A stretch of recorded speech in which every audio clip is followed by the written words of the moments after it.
سنتے ہیں اردو میں خصوصی اپڈیٹ۔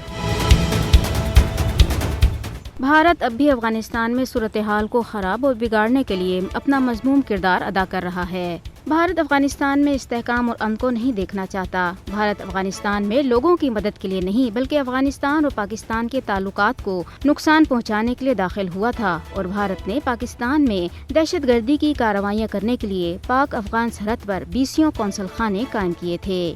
تاہم کابل اور پورے افغانستان میں طالبان کی کامیابی اور ایک وسیع البنیاد عبوری حکومت کا قیام بھارت کو ایک آنکھ نہیں بھاتا، بلکہ طالبان کی کامیابی نے پاکستان کے خلاف مودی حکومت کے مذموم عزائم کو خاک میں ملا دیا ہے۔ اب بھارت جھوٹے پروپیگنڈے کا سہارا لے رہا ہے جو طالبان کی طرف سے انسانی حقوق کی خلاف ورزیوں کے نام نہاد الزامات پر مرکوز ہے۔ اس پروپیگنڈا مہم میں بھارتی میڈیا بھی مودی حکومت کے ساتھ بڑھ چڑھ کر حصہ لے رہا ہے، اور بھارت میں رہائش پذیر افغانیوں سے زبردستی لیے گئے طالبان مخالف بیانات دکھائے جا رہے ہیں۔ افغانستان کے مسائل کے حل کے لیے قائم کیے جانے والے اتحاد، جس میں امریکہ، روس اور چین شامل تھے، میں اب پاکستان کو بھی شامل کیا گیا ہے۔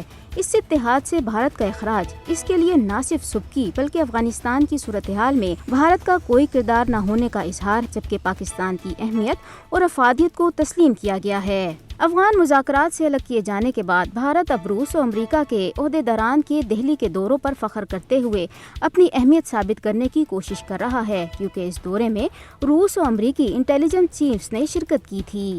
بھارت کبھی بھی افغانستان کے حل کا حصہ نہیں رہا، بلکہ وہ ہمیشہ افغانستان میں مسائل بڑھانے میں اپنا کردار ادا کرتا رہا ہے۔ تاہم اب افغان امن عمل کے تمام فریقین کو بالآخر احساس ہو گیا ہے کہ بھارت کا افغانستان میں کوئی کردار نہیں ہے۔ بھارت کے لیے بہتر ہے کہ وہ افغانستان میں نئی تبدیلی اور اس سے متعلق حقائق کو قبول کر لے اور مزید بگاڑ پھیلانے سے باز رہے۔